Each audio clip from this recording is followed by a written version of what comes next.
Continuing production of The Open Mind has been made possible by grants from the Rosalind P. Walter Foundation in memory of Richard Heffner, the Alfred P. Sloan Foundation, the Angelson Family Foundation, the Joanne and Kenneth Wellner Foundation, the Joan Gantz CUNY and Peter G. Peterson Fund, Carnegie Corporation of New York, and from the corporate community, Mutual of America.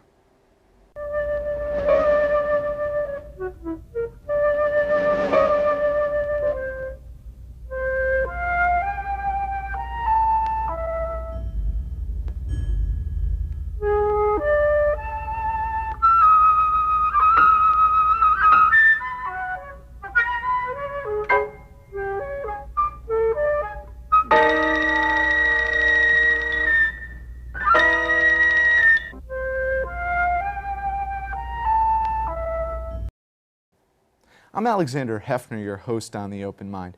Amid the hysteria surrounding the 2014 Ebola outbreak, our guest today was a calm, thoughtful voice of reason. The acclaimed medical surgeon turned U.S. Senate Majority Leader, Tennessee Republican Bill Frist, has particular insight into the intersection of our medical and political processes, and thus speaks with great authority on issues of public health. In the Senate, Dr. Frist led efforts to modernize Medicare for improved access to prescription drugs for seniors, as well as to expand funding to combat the AIDS epidemic. In the roll call newspaper, Senator Frist rejected the us versus them mentality of politicians critical of the American response to disease-ravaged Africa.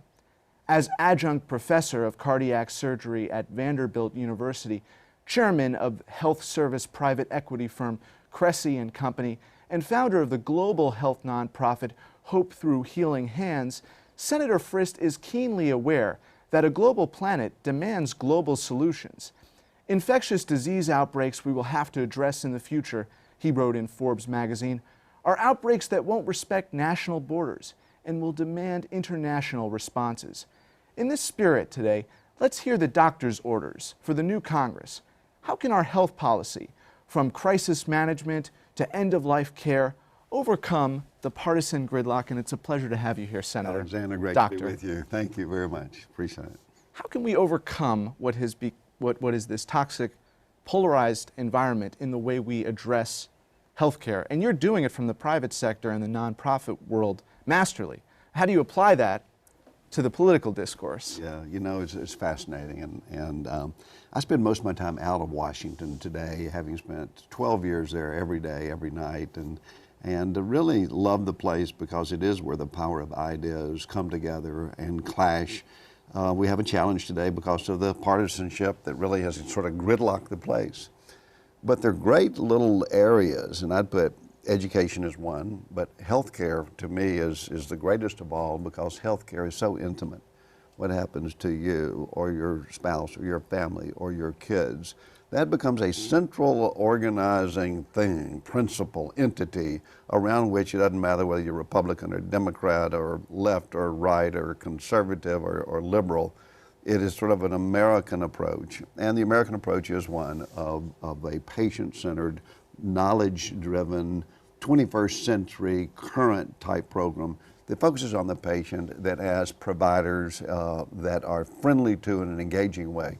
The real opportunity we have is technology. Technology today with supercomputers and parallel computers and mobile devices and wrist monitoring opens up a whole new world around which we can coalesce to move forward, centering on better care for the patient. And that's the opportunity we have today that we didn't have before, and I do think it'll play out in Washington, D.C., as it will in the private sector broadly.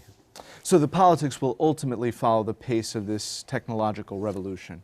Yeah, and it's the technological revolution as a tool for the intimacy and the personal caring that everybody has about their loved one, or themselves, or their health. So if you build out from there, instead of starting with just the policy of Obamacare or Nixon care or Clinton care, don't start there. Start with the fact we care about the patient, build out, and people do come together.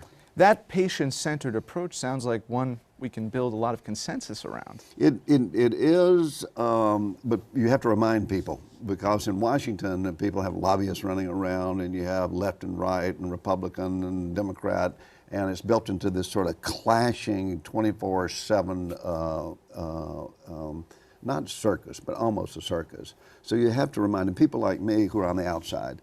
I'm not in politics now, I'm not going back into politics, but I was in Washington yesterday, and my voice and my narrative very much is, let's approach this centering on the patient. And if everybody stays centered on the patient, all of the politics and the sort of gridlock just falls away. I've seen it. I saw it with PEPFAR, which is the President's Emergency Funding under President Bush, where President Bush came with an idea recognizing that 3 million people were dying globally around the year. And in the State of the Union message in 2003, at the end of it, threw out that we were going to have the single largest contribution by any country in the history of the world to fight a single virus. And all of a sudden, Democrats came out and said, President Bush, way to go, and Republicans and Americans and people from Ethiopia and Africa, the continent of Africa and China, everybody cheered. And it's been successful.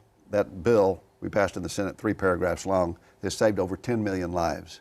One bill, 3 paragraphs. It shows the power of a central organizing principle or idea centered on health rallying. Ebola recently, just in the last few months, all of a sudden the world attention, as in the opening you mentioned that for the first time, when I go back to Tennessee and talk to all my people, whether it's in Appalachia, over in Nashville, in Music City, USA, it used to be they'd say, why does supporting global health in Ethiopia or in Sudan, why does it matter?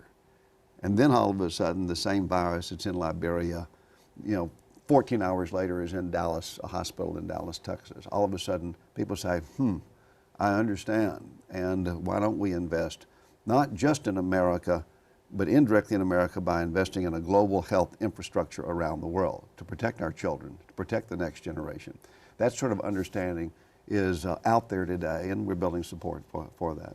Well, the oneness of humanity is such a powerful idea that we can interrogate a bit further here, but it appears to me that the innovative organs of health policy that you work with, for-profit, nonprofit, the Gates Foundation, Facebook, which both stepped up to fight Ebola, they're leading, they're the pioneers. Where do they team up with the government? At this point, are they on their own track? And as it often seems, that they see the dysfunction and realize the oneness of humanity is something that they're convinced of, but not so much the political process. I think the opportunity that we have, I was again at a conference yesterday with the Bipartisan Policy Center in Washington, D.C. Bipartisan Policy Center, you don't hear that word very much there, but it's a center that we worked at. And Karen DeSalvo, who right now is in charge of public health for the whole country and in Liberia and the Commissioned Health Corps, all public health. She's also in charge of all technology, IT, and healthcare. She's wearing these dual hats. But her whole thematic was public-private partnerships. It's not the government, it's not us versus they, but it is the great corporations in America. And obviously in Washington, this 1%, all this, people are angry at the rich people in New York. But in truth, the great corporations of America, and I think most of their CEOs have very strong ethics and do want to partner with the public will, the government itself. And the true advances, I think, with the big ideas is going to be in a true public-private partnership. And I think, again, Ebola, we don't want to overplay Ebola, but right now, to take this little virus and contain it, we use traditional public health, but also the great scientists out there who are inventing a diagnostic test today to detect that virus, not when you're symptomatic, but very early on, is working hand in hand. These great corporations, these great scientists that are out there, the great academies, the great universities are working hand in hand with our CDC, our Centers for Disease Control in Atlanta now, where you've got these public-private partnerships, and that's where the magic's going to happen. And historically, that's been the case. It's been the case, but what we have today is technology is moving so fast that it used to be that government could put out guidelines and regulations on technology, and they would last for 30 years. Go back to the telephone itself. Those lasted 30 or 40 years. Now when you have the half-life of science getting so short, where you're doubling computer power every 18 months, the policymaker hat, forget my private sector hat, has to design a regulation that is not so rigid, that gives sort of the general tracks, protects the public from a safety standpoint, promotes the efficacy, but does not stifle the innovation and the creativity and the dynamism of the private sector. And that's where science is today. It's where technology is today. And we see it, we feel it. You know, the iPad is only, what, 10 years old. And, you know, it's just, time is flying. And with that, that's the challenge. The public sector is going to have to loosen up enough, not over-regulate, because it will stifle the innovation for the great cures, whether we still don't have a cure for HIV/AIDS today. It's still killing millions of people. But we don't have that cure, and as we look for new diseases like Alzheimer's, we look at technological solutions that allow the use of the 3.2 billion bits that's in your genetic code. In every cell, 3.2 billion bits of information that can be used to your benefit. You can't over-regulate that today because it stifles innovation, it stifles creativity, and it holds back. So that's the challenge today that we didn't have even 5 years ago. Well, it strikes me that if the private sector set benchmarks for progress on HIV/AIDS, on cancer, then the for-profit model with which some of our population has grievances would be more tolerable because the money is serving the public interest in a clear way. And you know, obviously the government has failed here in setting those same benchmarks. They've been incapable of achieving those feats. Yeah. The private sector, with some of the technology advances you're mentioning, has come closest to it. Well, it's good. I think it's a great big idea, because government. So I'm a private sector guy. I did 12 years in government, and I loved it. It is the most. I do heart transplants, and I do treat people all over the world, and they're equal in their nobility and nobleness, and neither one, the humility, neither one is noble, but they're equal. These politicians everybody hates in Washington, they're doing a noble job. Government doesn't have to fail. You look at the Human Genome Project. The Human Genome Project set out with a 10-year project with about a $10 billion price tag when you project it ahead. It's what defines this genetic code. This phone book of what's in every little cell in your body is a phone book with 3.2 billion bits of information that we didn't know 15 years ago. So government set out the goals with benchmarks. This is where we're going to be in 3 years, 6 years, and 10 years. The good story is that it came in half of what we thought it was going to cost, and it came in, the result was 8 years and not 10 years. And that's government laying it out there. How did it do it? It didn't do it through big buildings, government buildings with government scientists. It opened it up to the private sector and said, listen, these are the benchmarks. You go do it. Use your creativity and your smart brains and the great universities and computers and parallel computers, and we'll work hand in hand. And that model is a celebration, I think, of what government can be, which basically sets the benchmark, sets the regulations, protects the American people, makes sure there's a certain amount of distributive justice, and then allow the private sector to do all the flow of money coming in markets and risk-taking. Government doesn't take risk-taking, and that's what innovation requires today. So the partnership model is a very, very important one that I use in my mind as I look at other really challenging issues. Ebola is a healthcare one, but you can apply it to immigration, you can apply it to energy supply, you can apply it, I think, broadly to sort of the role of manufacturing in the United States today and tomorrow. Elizabeth Holmes, I don't know if you've heard that name, but she's creating this application on your iPhone where you can literally sample 1 drop of blood, and you'll be able to determine whether you have any number of diseases, and also just track your general health and welfare. That's the future. You were telling me off camera a bit about some of the innovative organizations and approaches in the medical field. Sort of full disclosure, because we hadn't talked about it, Right. I'm on the board of Theranos, which is Elizabeth Holmes' company, and so I'm on the board of it. And why am I on the board of it? I'm in the private sector, and so I basically want to be where the most disruptive change there is in healthcare. We still have 35 million people who are uninsured. That's a challenge. We have the cost of healthcare, which is just still continues to skyrocket. Everybody says healthcare is spending is flat. That's what you hear from Washington, D.C., and therefore don't worry about it. I guarantee you your premiums went up this year, and they went up last year, and they're going up next year by 5 to 15%. And so tell individuals the cost of healthcare is flat, and it's not. Those are the sort of issues that are out there. So I look for disruptive change on the quality aspects and on the access aspects and on the cost aspects. And a company like Theranos is a company that said maybe the answer does not come from within the field. of healthcare. And so what she did is a 17-year-old Stanford dropout, right?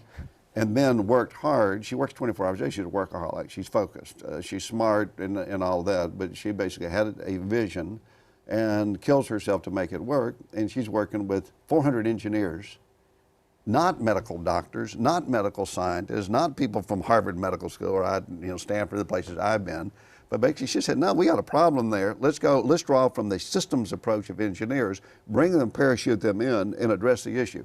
And so what she's come up with is that, and when I do this surgery, all that stuff, I'm okay. But if I have blood drawn from me, I get queasy and I even faint. I mean, it's hilarious doing it. But basically, instead of having 4 big tubes of blood drawn, why don't you just have a little finger prick?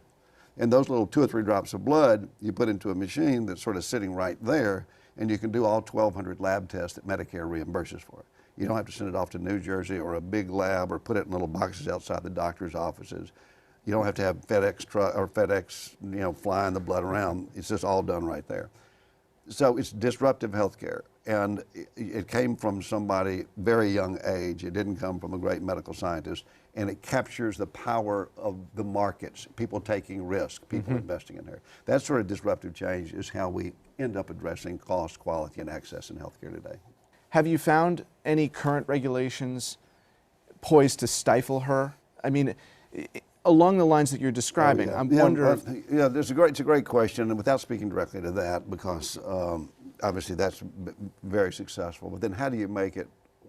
And she's partnering with other companies out to make it accessible to you. But right now, if you wanted access to what I just told you, which you can go on our website and do it and all, but you right now would probably have to go to the local doctor, get 4 tubes stuff, Quest Diagnostic, wait forever, and have your results faxed back, and maybe never hear the results.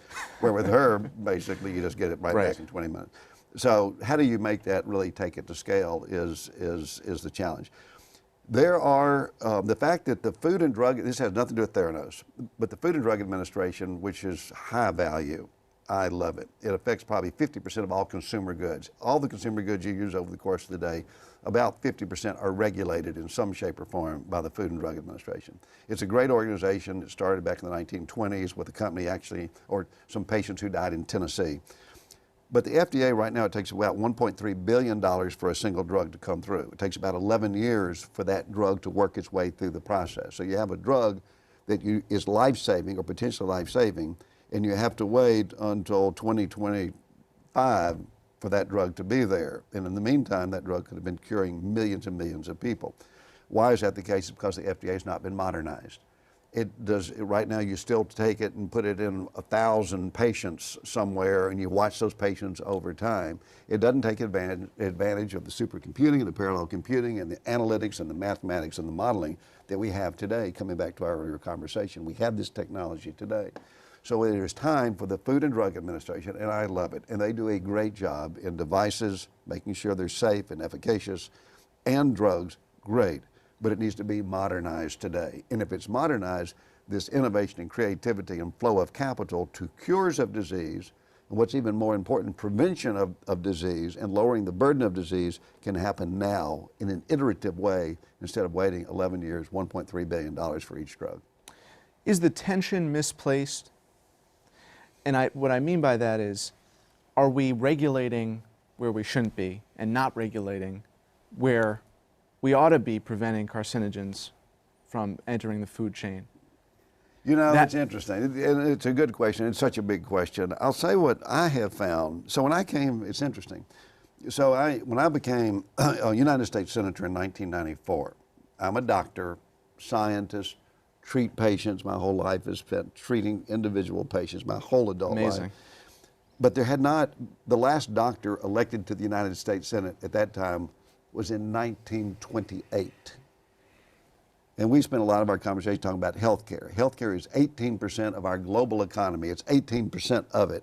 And the fact there was not a doctor, a scientist in the United States Senate. So I think we can do better in terms of our sort of representative government.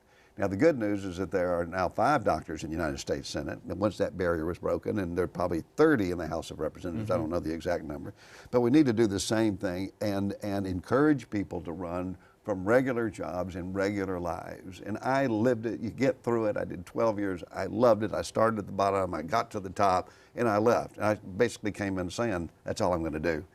And I hope that I can be a model for other people, because it is a noble profession. And It's the Madisonian Vision.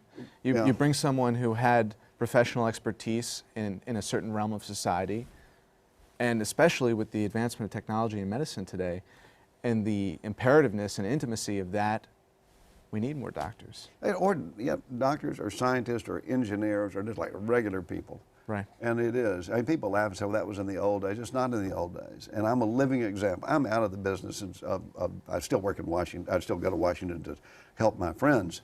But I hope that I can be an example. You take somebody who was a doctor, had never run for political office, never served in political office, had nobody in his family in the political office, said, I want to serve. I'm only going to serve for 12 years. And that's what I said in 1994. Mm-hmm. I went up and served and served. That's what it's all about. It's not that much different, I'll say, than me coming in and you needing a heart transplant, me putting a heart in you, or having heart disease where I'm treating you one-on-one.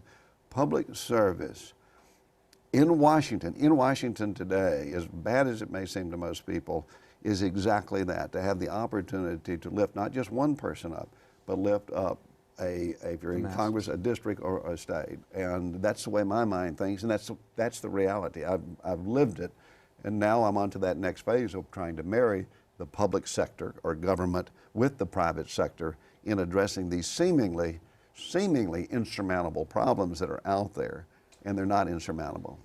They would be less insurmountable if we divorced ourselves from this left-right paradigm of a certain party being pro-regulation and anti-regulation. Is there a blueprint? Yeah. Oh, yeah. Well, I think the structural reform thing is driven by 24/7 media, by a primary system, the way we elect people. But even if we just looked at this Congress in 2015 and saw the potential for areas of compromise in healthcare policy. I think you could do it. I think you do it in a whole range of policy. I will say it takes leadership. You say this Congress, the next president will have the opportunity. It's not that hard to do. If the next president comes in, and we have no idea who it's going to be, it doesn't matter. It does. Obviously, I'm a Republican, so it matters. But it doesn't really matter. It's a Democrat or Republican. If they come in to a table and have the leadership of the Senate there and of the House of Representatives and say, listen, I'm President of the United States. You're a co-equal branch of government, so I don't rule you and you don't rule me. But I pledge to work with you and you in a civil discourse, and we're not going to agree. I mean, you don't want to necessarily agree, but we're going to compromise on the issues that are in the best interest of America, and I pledge that to you, and then lives it. That's all it takes. And get together with them on a regular basis. I mean, every 2 weeks, to get those 7 people together every 2 weeks, sitting around a table, no press, no flurry of cameras coming in at the end. That's all it takes. The American people are so hungry for it. And I'm in the real world. I'm out there. I'm not in Washington. The American people are so hungry. They don't even want to be a centrist overall. They don't mind the clash of the ideas, because that's what's fun. That's where great ideas come from. But what they want is a civil discourse and a dialogue that focuses on the issues that are most important to them and their children. And the President of the United States is the only person who can set that. The majority leader can't set it. I've been there. I've seen it.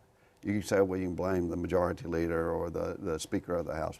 They can't do it. They don't have it. And so the next president can do it. In the meantime, I would do exactly what you suggested. I'd take 3 issues.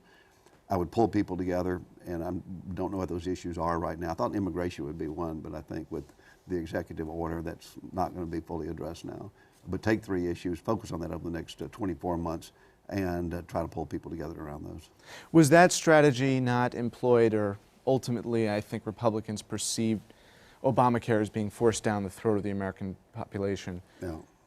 From the outset, I remember caucus meetings. This is when you had retired already, but they had set up small groups, think groups, with industry leaders. At the time, your former colleague, Senator Baucus, was the chair of the committee that was decisive.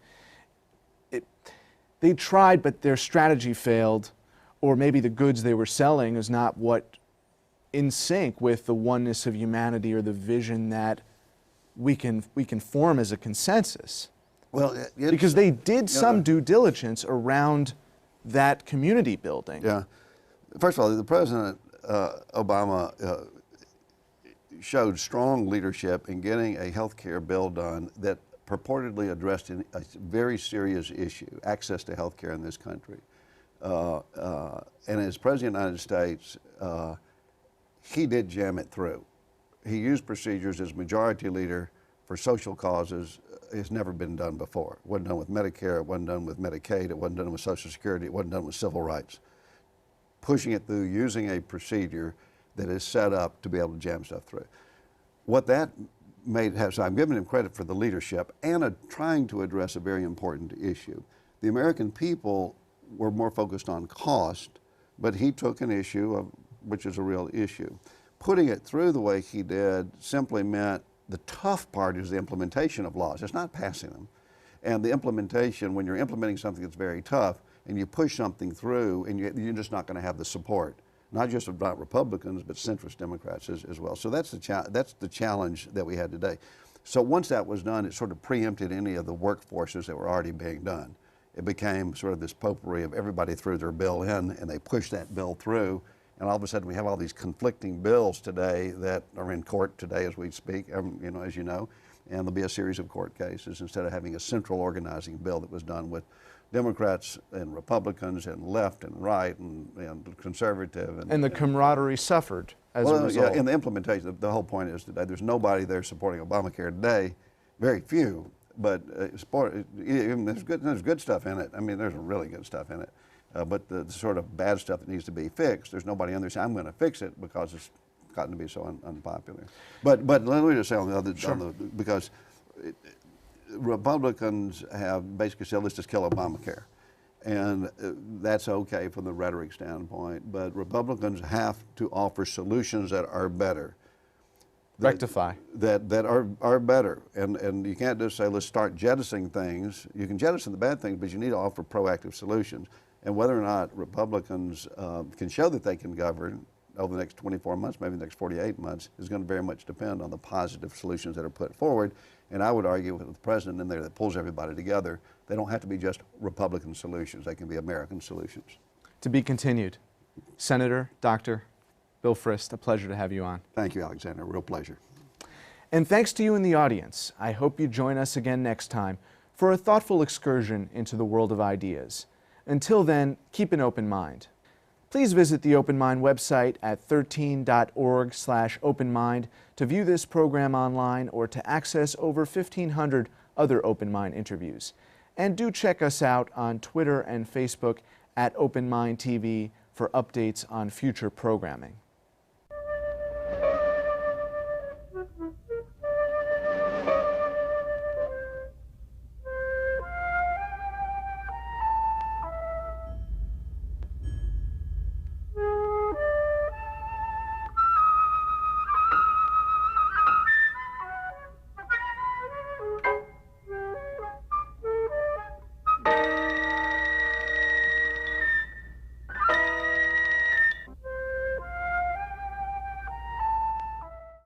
Continuing production of The Open Mind has been made possible by grants from the Rosalind P. Walter Foundation in memory of Richard Heffner, the Alfred P. Sloan Foundation, the Angelson Family Foundation, the Joanne and Kenneth Wellner Foundation, the Joan Gantz CUNY and Peter G. Peterson Fund, Carnegie Corporation of New York, and from the corporate community, Mutual of America.